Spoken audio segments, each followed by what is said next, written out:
provided by the University of Illinois Extension and Rural Partners, the Illinois Rural Development Council. My name is Mike Delaney, and I'm a community and economic development educator for University of Illinois Extension. Today's webinar is entitled Illinois Demographic Trends. I want to begin with a couple quick housekeeping notes. As always, you're welcome at any time to write your questions into the Zoom chat space by clicking on the chat icon at the lower center of the Zoom screen. We'll review the questions in a question and answer period following Zach Kennedy's presentation. I'll remind you that if you're having problems connecting to the webinar, please identify those via chat if you can, and someone will try to assist you. And finally, please remember that at the conclusion of today's presentation, all participants will receive an email with slides and a link to a recording of the webinar for future reference. Now I'd like to introduce Laura Hepp-Kessel. Laura is the Director of Telehealth Services for Southern Illinois University School of Medicine, and most importantly for today, is also serving as the Chair of the Board of Directors for Rural Partners. So Laura, the microphone's yours. Thank you, Mike. All right, thanks to Extension, first of all, for partnering with Rural Partners to offer this webinar series. We've been doing this for about a year now, and we really appreciate that partnership and being able to offer different topics as part of the great programming that Extension offers. So as Mike said, Rural Partners is the state Rural Development Council. We're a not-for-profit organization with a volunteer working board. We serve as a rural resource for our members, and we offer some great networking opportunities. If you are interested in learning more about Rural Partners or becoming a member, please visit our website. We'll include that in the chat box. We're looking for members right now for next year, and we'd love to get you involved, and happy to answer any questions about that. Again, this webinar series that we're doing in partnership with Extension, this is our last one for this calendar year. Extension has other great webinars planned, but as far as the one with Rural Partners, we'll start up again after the first of the year. And we really appreciate Zach presenting today. So I am going to turn it over to him. Thank you very much. Excellent. Thank you both. I'm going to go camera off, but I at least wanted to greet you folks. Thank you for the opportunity to speak to you today. I'm going to talk a little bit about some of the census data that was released recently and what it might mean for Illinois, and some of the implications for some of the communities that you serve. So again, thank you for taking the opportunity to join us over this lunch hour, and hopefully it's informative. As Mike said, if you have any questions, feel free to go ahead and put those in the chat space, and we'll try to address those at the end. So thank you very much. I'm going to turn off my video and get started. So as we know, we recently have gone through the 2020 census last year, and the data is just now sort of being released. It's trickling out. We got the apportionment results first, which gave us our overall state population figures. And then we got the redistricting data, which sort of allows within states congressional districts to be drawn and state legislative districts to be redrawn. And so just starting with the basic population trends, how does Illinois stack up to its neighbors? Unfortunately, Illinois ranks near the bottom in terms of overall population growth. And so what this table is displaying is it's displaying the top 5 and bottom 5 states in terms of population growth between the 2010 census and the 2020 census. So as you can see, Texas, Florida, California, Georgia, and Washington emerge as the top 5 states in terms of overall population change over that time period, with Texas adding nearly 4 million people, and on down the list, with Washington adding close to 1 million people. At the bottom of the table, we have the bottom 5 states in terms of population change and that overall population change measure. Vermont, Wyoming, Mississippi, Illinois, and West Virginia being the bottom 5 states in that measure. And as you'll notice, only Mississippi, Illinois, and West Virginia, among all the 50 states, lost population during that 2010 to 2020 time period. The Illinois population decreased from 12,830,632 to 12,812,508, which was a reduction of 18,124 individuals.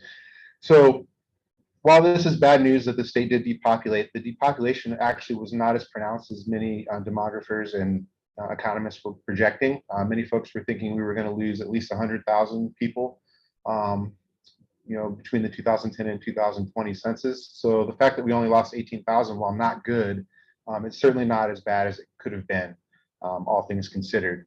As far as implications for Illinois' representation to the U.S. House, House of Representatives, we lost one congressional seat.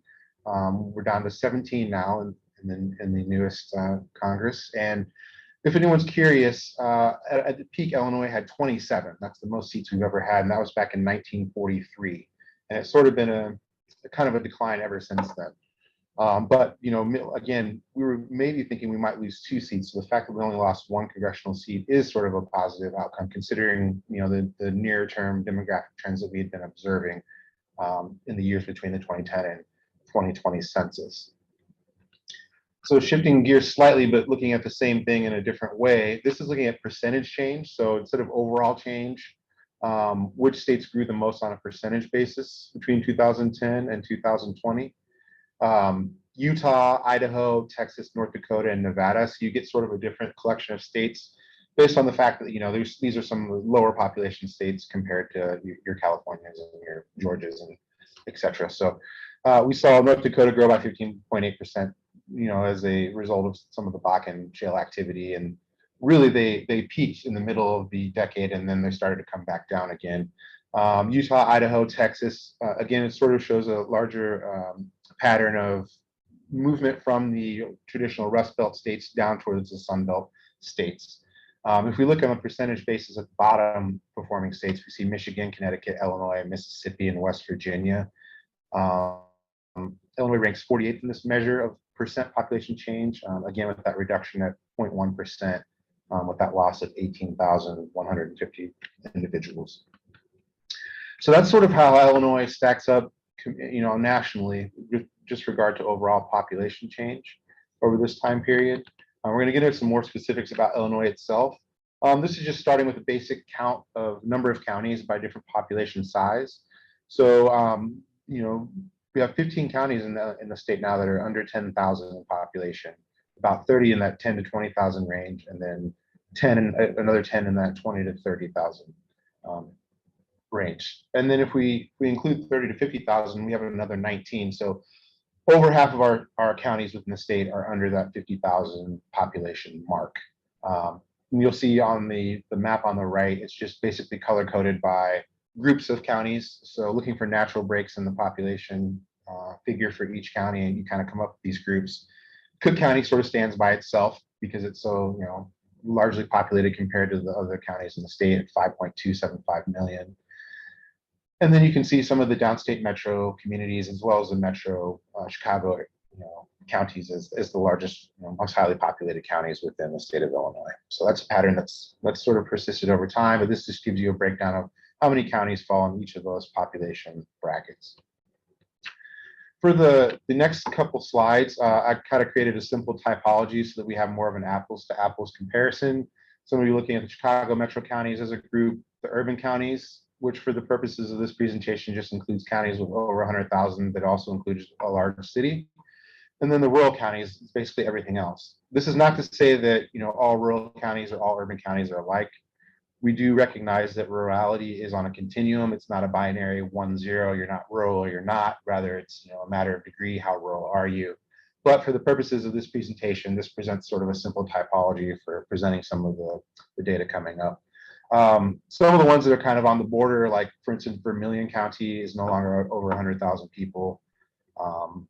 LaSalle is over 100,000, but it doesn't have a large city, for example. But everything else is pretty much what you would understand as sort of the cores of the downstate metro area, the Chicago metro itself, and then all of the remaining counties being the rural counties. So when we look at the rural counties themselves, as far as population change goes, the table on the left is displaying which counties actually have the most growth in the state. And then on the bottom of the table, we have the counties that actually lost the most population on a percentage basis. So actually only 6 counties in total grew among the rural county set, around 83 rural counties.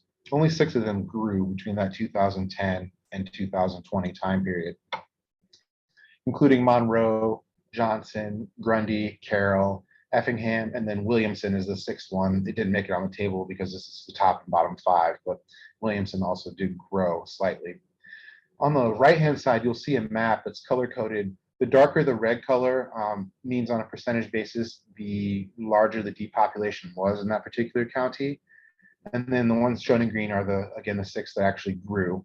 And then the number that you see within the counties on the right is the actual population change between that 2010 and 2020 census.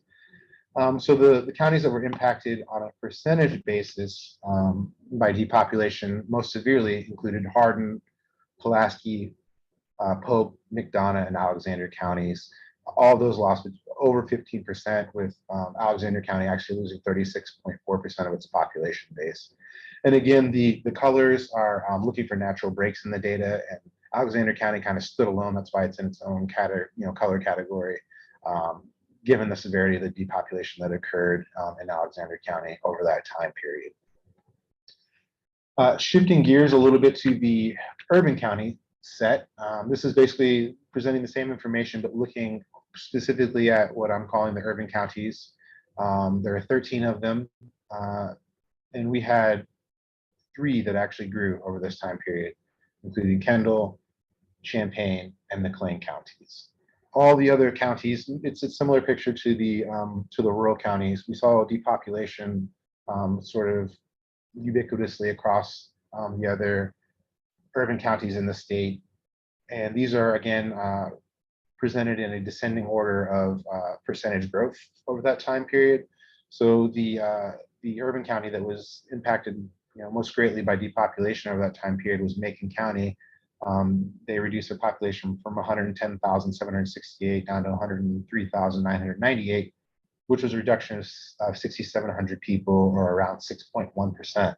On the other end of the spectrum, Kendall County actually grew the most on a percentage basis, adding nearly 15% to their population, which really kind of made Kendall County an outlier among these urban county, this urban county group, with the Champaign County being the next most rapidly growing urban county at 2.4% population growth over that time period.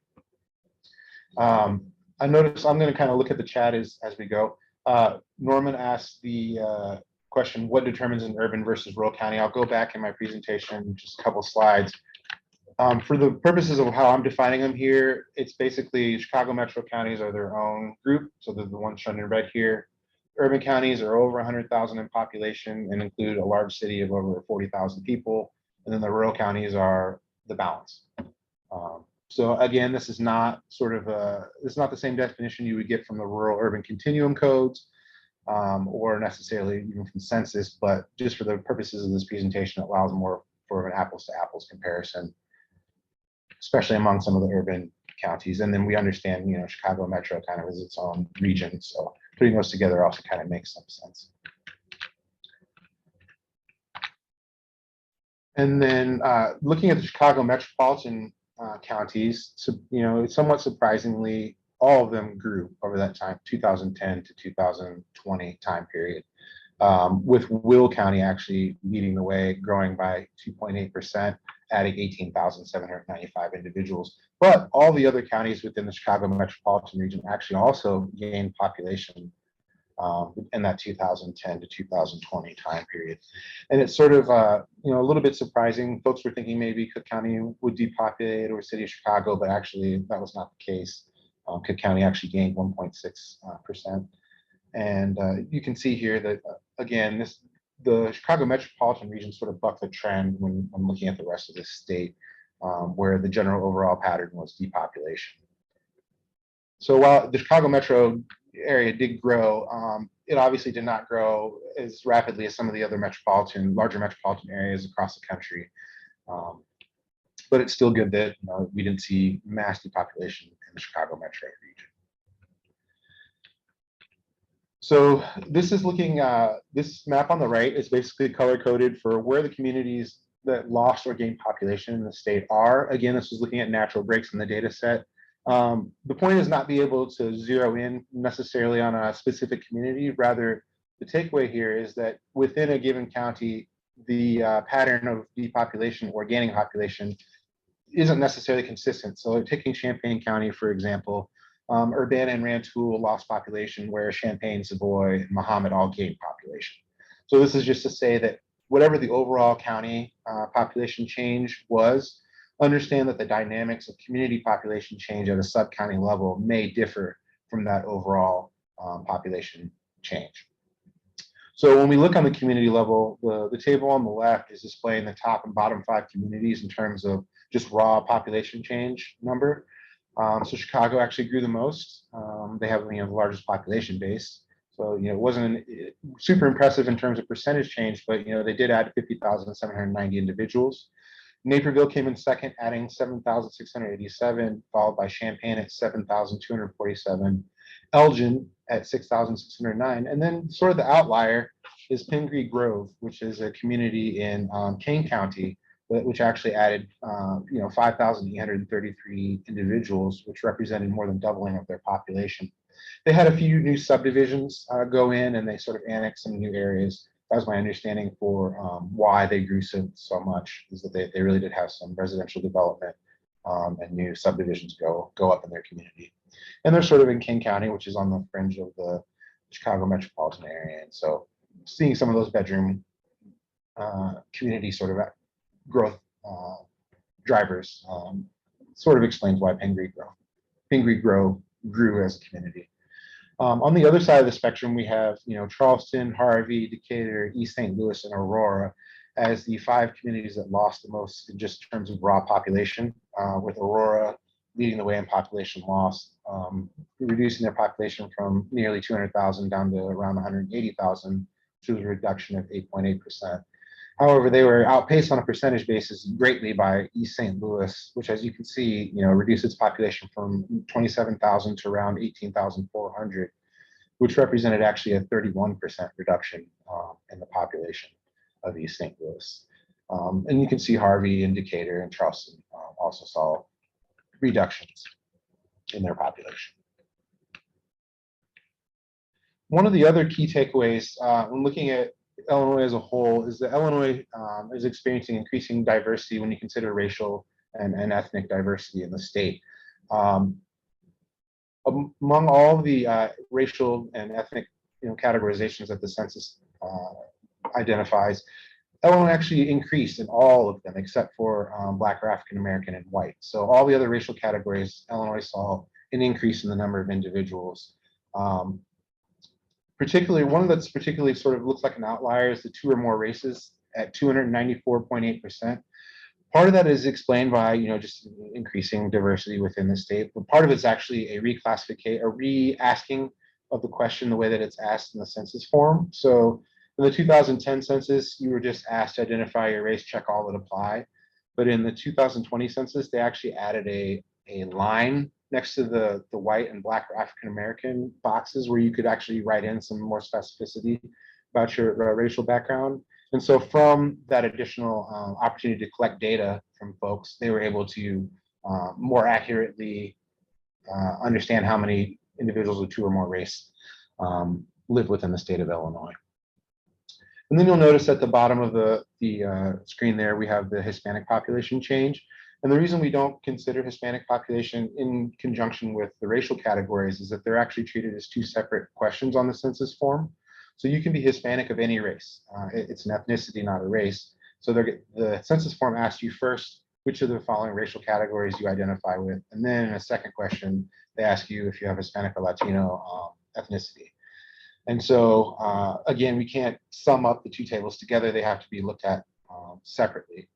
But with regard to the change in the Hispanic population, it actually increased by 15.3% in Illinois total over that 2010 to 2020 time period.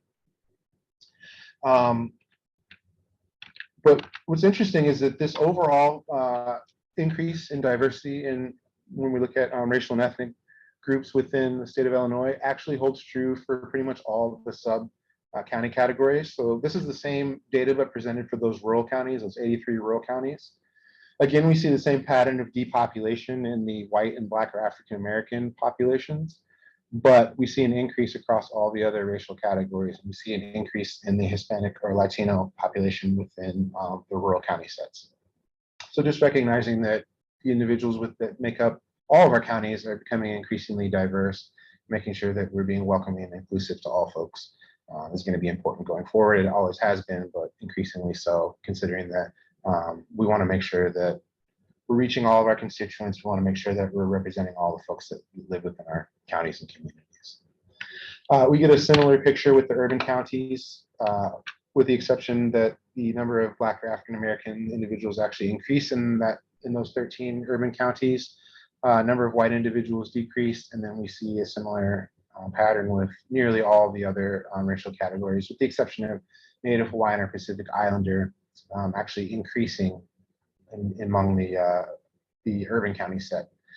Similarly, the Hispanic population actually outpaced the growth in the Hispanic population among the urban county set, outpaces both the rural counties and the overall state, with an increase of 35.4% of individuals who identify as Hispanic or Latino within the urban counties. And then when we look at the Chicago metropolitan counties, again, similar pattern, decrease in the number of white and the number of Black or African American individuals, increase across the board in all the other racial categories, and an increase in the number of Hispanic or Latino individuals within the Chicago metropolitan counties. So I'd like to go into more detail about all the wonderful data points within Census, but unfortunately, because of impacts of COVID, it sort of delayed the release of a lot of the census data. So far we've had the 2020 apportionment results, which I mentioned before. That's just the basic state level population counts. Those came out in April 21, and that let states know how many congressional seats they were going to have. That was basically the purpose of the apportionment, as the name suggests. The redistricting data summary, as I mentioned, helps states redraw their congressional and legislative district maps. That was released in September of 21. That included things like number of individuals of voting age. Again, some of the information I just presented on number of individuals in those racial and Hispanic or Latino ethnic categories. It does give information on housing occupancy status, group quarters population. I noticed someone in the chat asked about transient populations such as students. It's sort of a complex question, especially this year.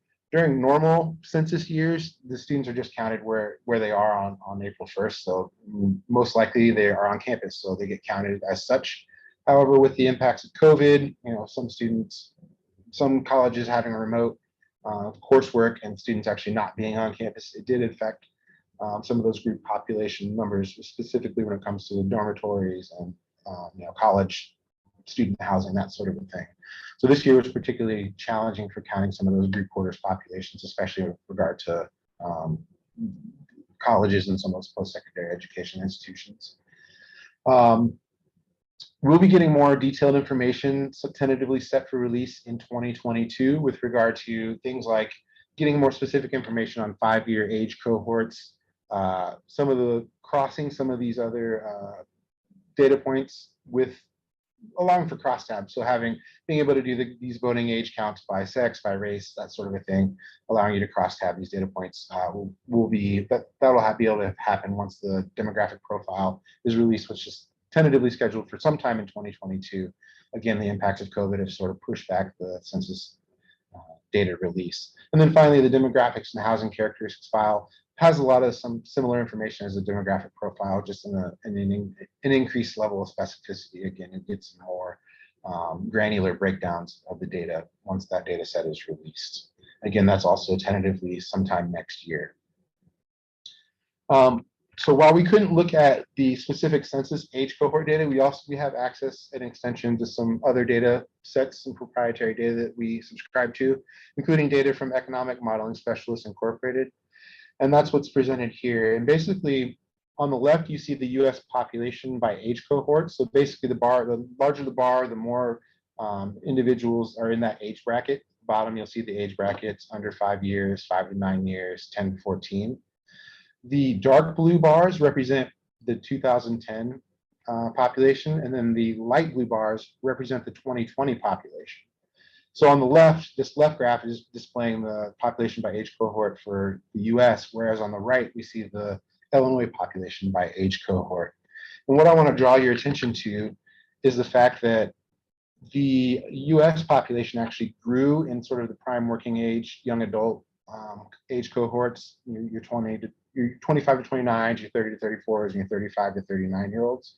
Whereas Illinois actually lost population in these age cohorts.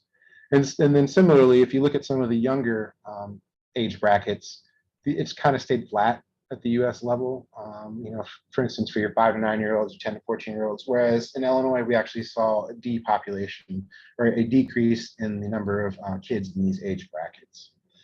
Now, population change basic population change model takes natural change, which is basically your birth rate and your minus your death rate.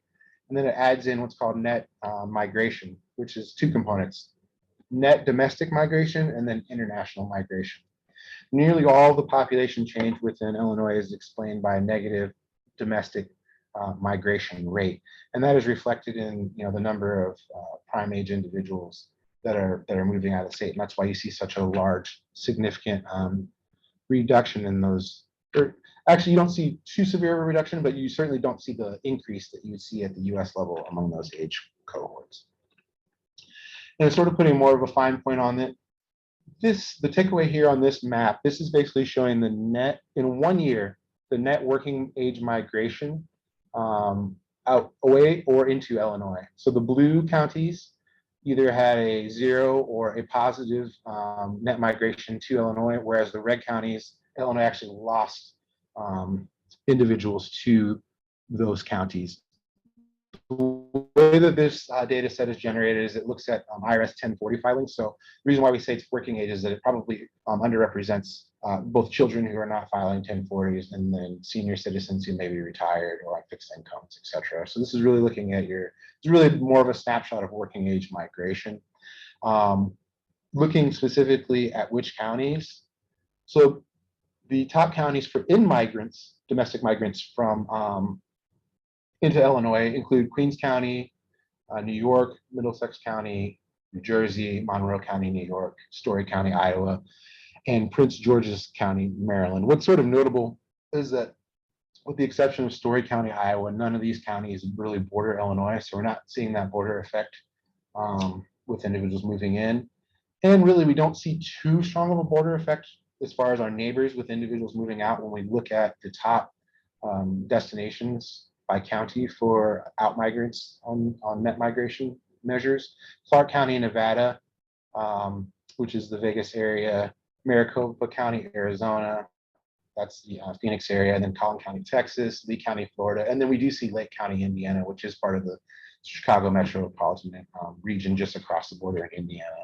Those are the 5 counties in 2019 that actually attracted the most, on net, the most individuals to move out of Illinois into their counties. So I guess the takeaway is when we look at this pattern, it's not really a discernible pattern other than a lot of movement down to the southern sort of Sunbelt states, and then sort of a diffuse pattern with regard to where we're losing folks to, but with some concentrated areas. So what are some of the possible contributing factors driving migration from Illinois? We know that, moving is an individual decision and it's multifaceted and multifactored. So it's a little bit reductionist to say that it's just these 4 things. We have to recognize that it's a combination of factors for folks, and it may not include any of these. Some folks may move out for their own reasons that are not expressed here. But some of the most cited reasons are job opportunity, just the fact that the economic base is growing in other states at a more rapid pace. Job opportunity is often attractive for, again, working age individuals. And so that might explain why we're seeing folks move out, is that there's other job opportunity in other areas. There's the high tax burden in Illinois, both real and perceived. A study by Kiplinger sort of looked at which states were most tax friendly for middle class families, and they looked at 3 measures: property tax, income tax, and sales tax. And while Illinois was not the highest in any one of those categories, we were above average in all those categories, and then we were near the highest in property tax.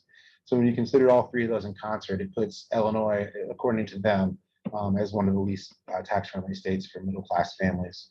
And that may or may not have an impact on an individual's decision to move. We have the brain drain phenomenon. A study by Pew suggested that only New Jersey lost more of their college.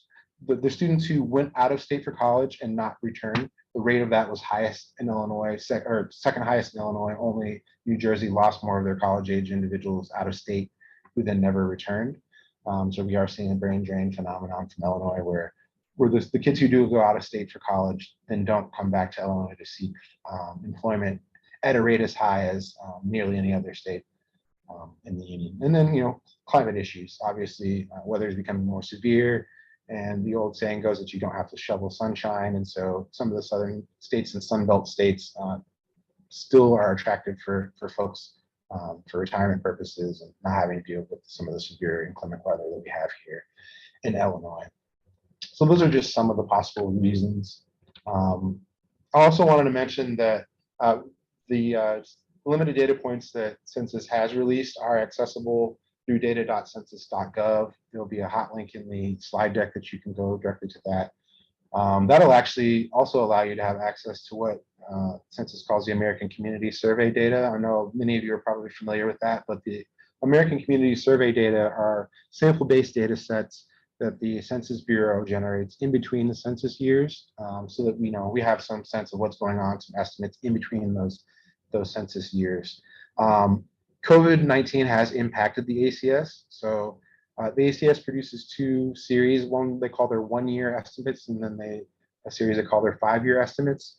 The 1-year estimates are just like they sound. They're basically doing some inferences on their samples that they collect in a single year, and then producing estimates based on those, and those are the 1-year estimates. And then the 5-year estimates are a rolling sample of the previous 5 years of data collection. Well, due to COVID, the 2020 ACS 1-year estimates were not released. Normally, they're released with a tag of experimental. Because of the impacts of COVID, the Census Bureau was not happy with the margins of error that the ACS data set had this year due to the lower response rates because of the COVID-19 pandemic. That has impacted already the 2020 ACS 1-year estimates, and it's yet to be seen what the impact on the 5-year estimates are going to be going forward and how they'll sort of deal with this, this 1 year of experimental quote unquote data that they've produced. So that sort of gives a snapshot of, I know that was a lot of data. It gives a snapshot of what's happened in the state, maybe beginning to explain some of the reasons why we did see depopulation, understanding that it's really that domestic net migration being negative that's really driving the population change in the state. When we look at the natural change component, Illinois is unremarkable in the number, the birth rate or the death rate, pretty average, middle of the road compared to other states. So it is that migration piece that is driving population. So that's the end of my formal comments. I want to have the opportunity, plenty of time for folks to ask questions about particular data points, or if they want to share some observations. I'll open the floor. I'll turn it over to our moderator, who I believe is going to kind of pitch me any of the questions that I didn't happen to answer during the course of my presentation. Terrific. Thanks, Zach. You're right. A lot of data, a lot of good, interesting data, all kinds of implications in there. And it'll be interesting to see as more data rolls out from the Census Bureau and the feds, what implications those have for all kinds of policy questions. There are a couple of questions pending in the chat board. I think you've addressed a number of them. There's one from Karen asking, for the brain drain, how far out do you track that? Does not returning mean immediately following graduation, or for 5 years, or what would be the time frame for that? I'd have to look more closely at the study. I'm not sure. I did include the Pew study link in the slide deck, so they'll have the opportunity to look a little bit closer about the methodology for that study as well. My sense is that they picked a sort of arbitrary number of years and then based it on that. Sure. Yeah, I'm not sure. I'd have to look a little more closely. Okay. Jake asks, are there any forecasts that more people will be coming back to the Midwest and Illinois as coastal locations become flooded and subject to dangerous weather, the climate change effect? Yes, that could be a driver of reverse sort of migration. I have not seen any demographers who are sort of making those proclamations, but the logic sort of follows, right? It's a little bit safer here away from the coast, especially as climate change causes more severe weather. Although we are not immune to that either, that's going to mean more severe thunderstorms and more tornadoes for the Midwest as well. But yeah, we don't have the threat of coastal flooding and some of the other climate sort of driven weather events that coastal states would be facing. So to answer your question, I have not seen that, but it would make sense. I'm sure somebody is doing that research. And if you shoot me an email, I'd be happy to try to find some specific studies that look at that question. What's your expectation of any non-response bias in the American Community Survey? And did that happen for the 2020 census during the pandemic here in Illinois? For the American Community Survey or for the decennial census? For the decennial census, our actual self-response rate was pretty good as a state. We were near the top. There was really a concerted effort to get folks to fill out their census form.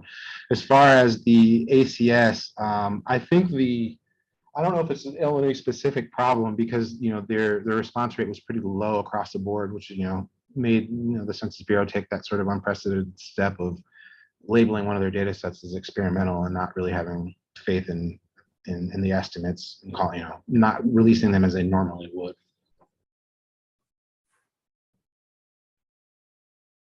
Okay. Carrie states, I'm curious to see if and how remote work will affect Illinois given our higher tax structure. Will more people leave Illinois for a lower combined tax structure state as they can continue to work for the same employer regardless of company location? Yeah, that is a very good observation. Remote work is rising, and the pandemic sort of forced companies to realize that a lot of workers probably can fulfill their job duties remotely. So the fact that you don't have to be here to be tied to a job here certainly may not help when you do consider things like lower tax rates in other states. So yeah, to answer your question, that could be potentially something that needs to be addressed or looked at. I think as far as remote work as an economic development opportunity for Illinois, one of the things that we have to continue to push for is ubiquitous broadband across the state. Because it's only, you can only do remote work where you have good internet access. And so I think particularly for, some of the rural areas, making sure working with local ISPs and getting the footprint of their broadband increase is only going to help some of those counties and communities remain attractive for a remote workforce. Yeah, and Illinois Extension, we've got a great series, broadband webinar series on precisely those topics. So for anybody that's interested, please check out our archives and check out upcoming because it's an ongoing series. Norman asks, Champaign County experienced population growth. How much of that is due to an influx of students? Some of it is explained by increased enrollment, but not all of it. And also, if you look at because of the way the COVID-19 pandemic impacted a lot of university towns, because again, some of the students weren't even on campus. It's unlikely that the population growth in Champaign County is entirely explained by the increase in the number of students. We have seen month over month more home sales in Champaign County. I just read an article that said 15 months in a row or something of steady increases in the number of home sales in the county. So I think Champaign County just happens to be a growing county, and the fact that we have the university here and increased enrollment definitely does play somewhat of a factor. But to answer as another sort of piece of evidence that it's not all the students, Urbana itself actually depopulated between 2010 and 2020. Whether or not that's a real depopulation or whether that's the effects of the students not being there on April 1st, it can be debated, but it would sort of suggest that if Urbana depopulated, but the rest of the county grew, then it's probably not increased enrollment that's describing the increase in Champaign County's population. Mm-hmm.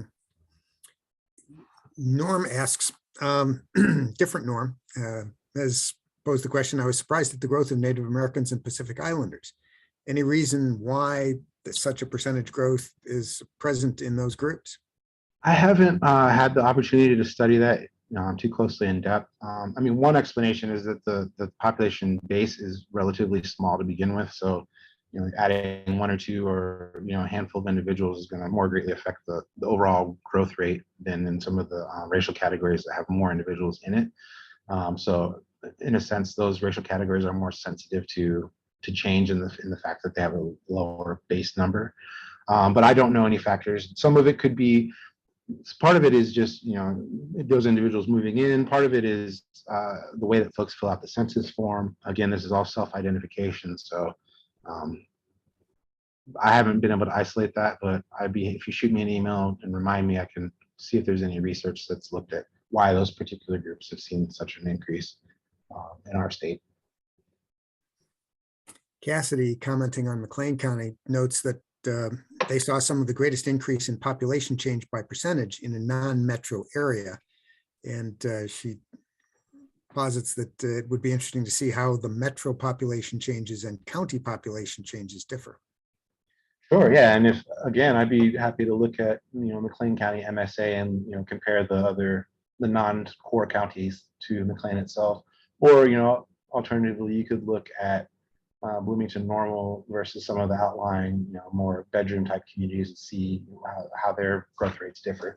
That could be interesting. And if you shoot me an email, yeah, I'd be happy to help you sort of dig a little deeper. It's a little tough to do these type of presentations where you're presenting state level data because you can't go into any real granularity on any particular county and then say anything that's relevant to everybody across the state. So happy to follow up with anybody. Okay, everybody. We've just put up a quick poll. If we are not ending things quite yet, but please take a moment to answer that poll question. Let us know what you thought generally about this program's impact on your knowledge.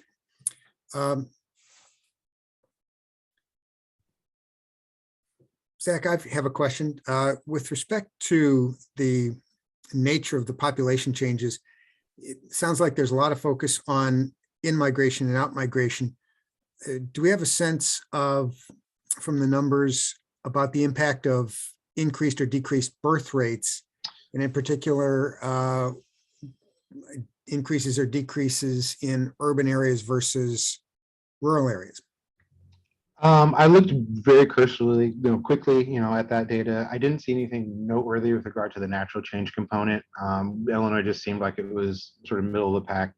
I didn't do any comparison of the rural versus urban as you're suggesting. Rather, I looked at Illinois versus the other states. Really, it didn't seem remarkable. Really, the remarkable piece, the dynamic piece that's really driving population change in Illinois is that negative domestic net migration figure. Right.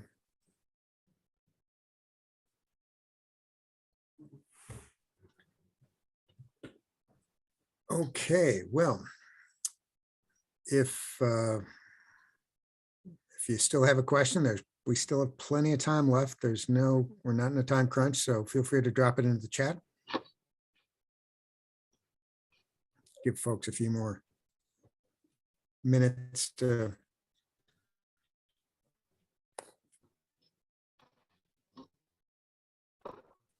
take that on.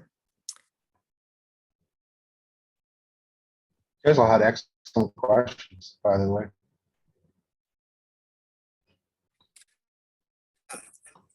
It was good information. And I'm imagining that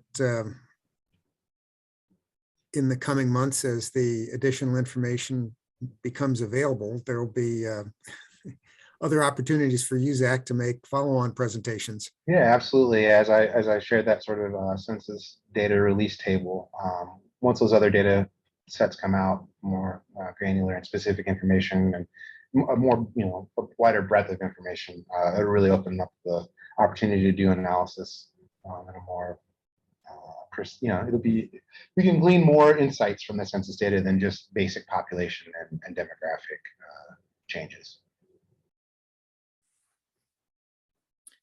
Well, if there aren't any more questions, I'd like to simply say at this point, thank you on behalf of University of Illinois Extension and Rural Partners, Zach, for taking the time to make this presentation available for us. As I mentioned earlier, everybody should receive the presentation materials and a link to the recording for the webinar, and a follow-up email should follow within a day or two. Also, you can visit our website to register for future webinars. Simply check out go.illinois.edu/LGE. For example, and I'll put in a plug here, next Tuesday at noon, we're offering a webinar presentation on SCORE, the National Nonprofit Small Business Mentoring Organization. That'll be an informative one as well. And for community leaders, hoping to acquaint them with some of the resources that are available to help support small businesses in their areas. So finally, we'd like to thank all of you for participating in today's webinar. We hope that you have a great day, and we hope to see you back here for future presentations by University of Illinois Extension. Thanks so much for being with us today.